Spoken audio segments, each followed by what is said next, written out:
इस श्रीमद् भागवत के अंदर भगवान के 24 अवतारों का वर्णन है। कितने अवतारों का वर्णन है? 24। पहला अवतार है सनकादि अवतार। देखो ध्यान से सुनो। सनक, सनंदन, सनातन और सनत कुमार, ये 4 भाई हैं। जब देखो ये ब्रह्मचिंतन में रहते हैं, मतलब इनको दुनियादारी से कोई लेना देना नहीं। देखो ये जो जीवन मिला है ये भगवत प्राप्ति के लिए मिला, मतलब भगवान को पाने के लिए मिला है। अगर सीधे सीधे तुम परमात्मा से जुड़ गए तो ठीक है, अच्छा। फिर अगर नहीं जुड़ पाए तो शादी की, हो सकता है पत्नी बहुत अच्छी मिल जाए, क्यों? इसलिए हमारे यहां पत्नी नहीं बोलते, क्या बोलते हैं बोलो? है कुछ पता? धर्म पत्नी। धर्म पत्नी का मतलब क्या होता है? जो पति को पकड़ पकड़ करके कहां ले जाए बोलो? धर्म की तरफ। धराली की माताएं ऐसी है कि नहीं है?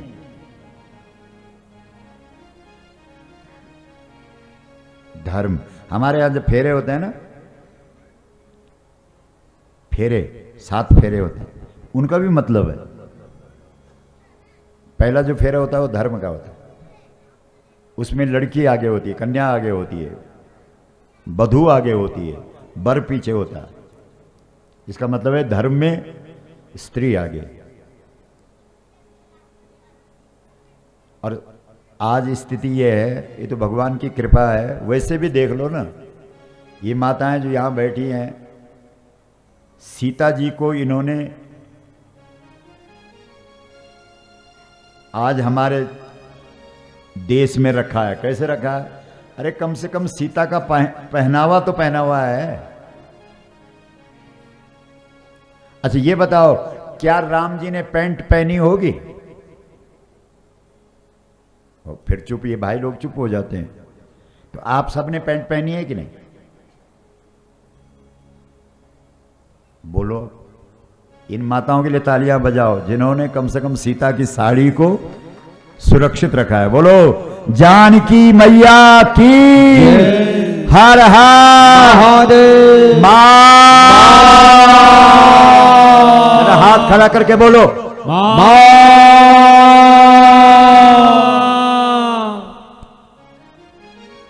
इसलिए धर्म की अगर रक्षा करी है, अगर धर्म पे ध्यान जा रहा है तो इन माताओं की वजह से जा रहा है। वो हमारे नागदत्त जी कह रहे थे कि रविंद्र जी की माता पिता की सेवा जो उनके परिवार ने की, बोला पूरे मुल्क में है ना, यही कह रहे थे ना आपका। एक बार ताली तो भाई, कहां है वो? ये सब दृष्टांत हम इसलिए देते हैं कि तुम लोगों को भी शिक्षा मिलनी चाहिए। पुराने जमाने में जब तक सास ससुर की सेवा नहीं करी तब तक बहू को नींद आने का मतलब ही नहीं था। बोलो। अच्छा कितनी माता है जो आज भी सास के चरण सेवा करके तब सोती है? सच बोलना। देखो यहां एक भी नहीं। और अगर पूछूं कि कितनी है जो गला पकड़ करके तब सोती हैं? बोलो गौ माता की मां।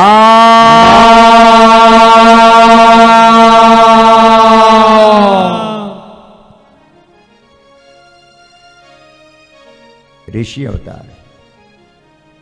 ऋषि लोगों ने गौ सेवा करी, जो विचार पैदा हुए उन विचारों को हमारे यहाँ सदग्रंथों के रूप में रामायण है, भागवत है, वेद है, पुराण है, उपनिषद है, धर्म ग्रंथ है। ये सब विचार किसके हैं? ऋषियों के।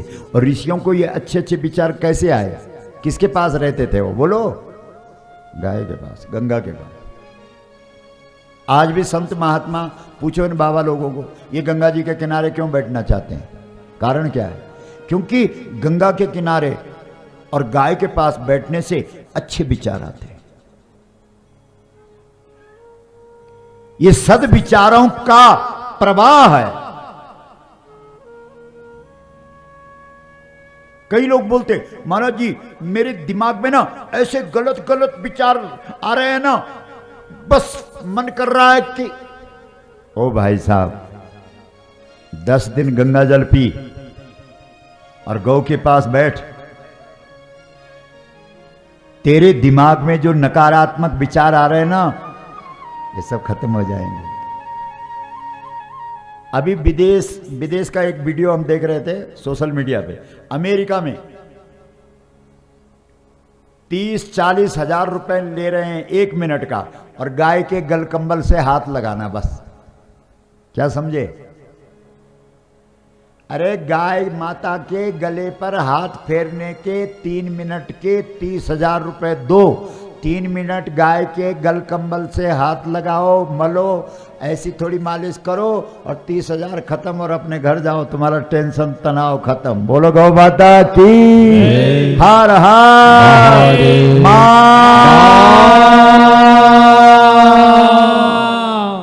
बताओ।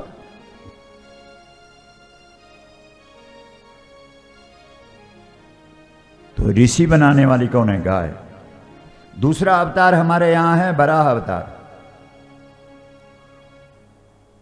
ये बराह अवतार में क्या किया? बराह अवतार क्या अवतार है बताओ? जंगली जो स्वर होता है उसी को तो कहते हैं बराह।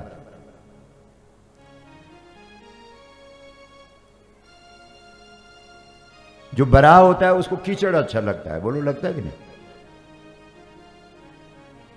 लोग हमसे पूछते हैं महाराज जी वैसे तो आपका गंगोत्री के पास जो 8 गांव हैं उनसे ज़्यादा संबंध है, क्योंकि हम सुनते रहते हैं इन 8 गांवों की तुम बड़ी बढ़ाई करते हो, उसमें भी धराली का कहना ही क्या?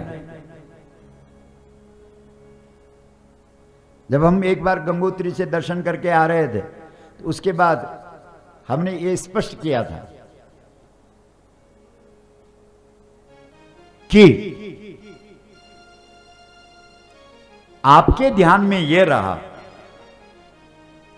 कि हमारे यहां भगवान के 24 अवतार है, लेकिन एक अवतार में भगवान ने कीचड़ में छलांग लगा दी। लगाई कि नहीं? अरे बराह अवतार में कीचड़ में छलांग लगाई नहीं? हाथ खड़ा करके बोलो क्यों लगाई? दलदल में छलांग लगाने की जरूरत क्या पड़ी? पृथ्वी का उद्धार करना था। तो क्या इस देश का जो भक्त है, भगवान का भक्त, वो बराह की पूजा नहीं करता? बोलते क्यों नहीं? हो करता है। एक बार इस व्यासपीठ ने भी दलदल में छलांग लगाई कि नहीं? अरे भूल गए आप? लेकिन धराली वालों ने उस रूप की भी पूजा करी, इसलिए धराली बहुत अच्छा है। बोलो गौ माता की हर हर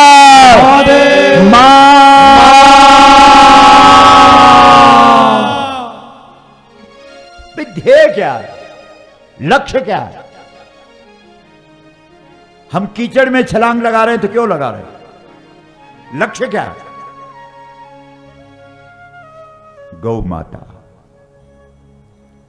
गोस्वामी तुलसीदास जी रामचरितमानस में कहते हैं स्वर्ग नरक अपवर्ग समाना, जहां तहां देख धरे धनुबाना। बोला मुझे धनुष बाण वाला राम दिखना चाहिए, चाहे मुझे नरक जाना पड़े, स्वर्ग जाना पड़े, मुझे उससे कोई लेना देना नहीं, मुझे राम चाहिए। हमें गौ माता चाहिए, उसके लिए हमें कुछ भी करना पड़े, ऐसा संकल्प, ऐसा विचार हर व्यक्ति के जीवन में होना चाहिए। बोलो गौ माता की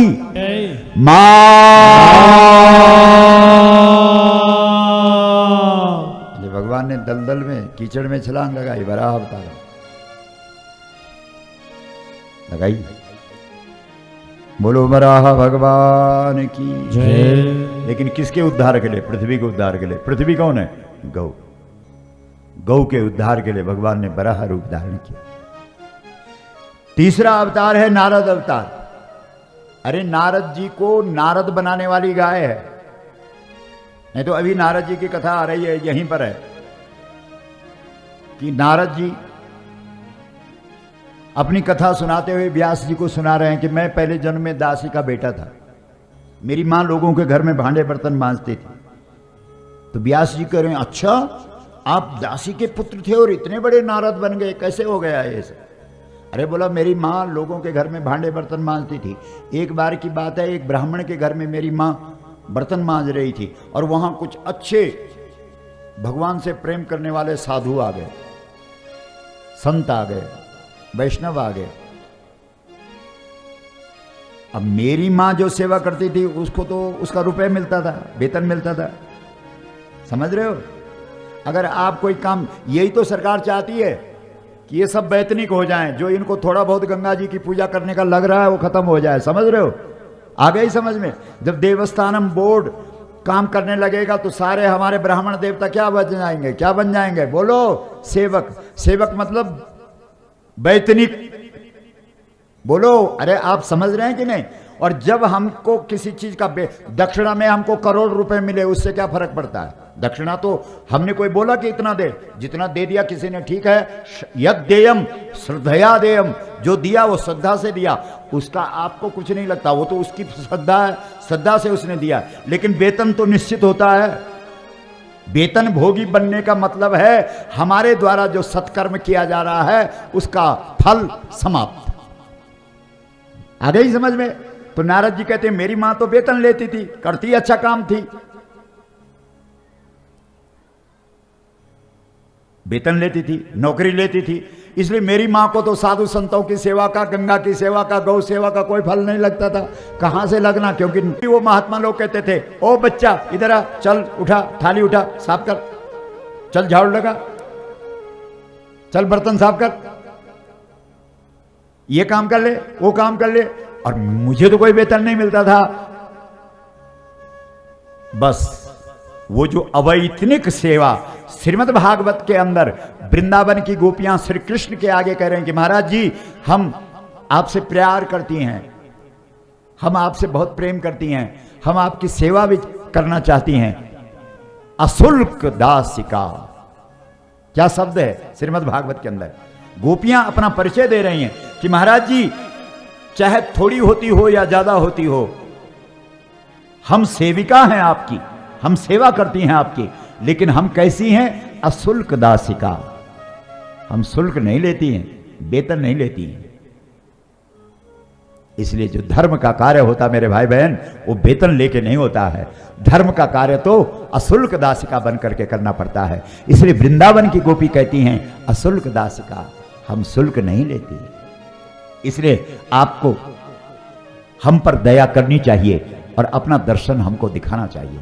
तो नारद जी अपनी पूर्व जन्म की कथा सुनाते हुए कह रहे हैं मेरी मां तो वेतन लेती थी, इसलिए वेतन लेने से उसकी सेवा तो खत्म हो जाती थी, लेकिन मैं बिना वेतन का सेवा करता था, इसलिए भगवत कृपा से मुझ पर भगवान का रंग चढ़ गया। बोलो नारायण भगवान की जय, कल्प केदार भगवान की जय।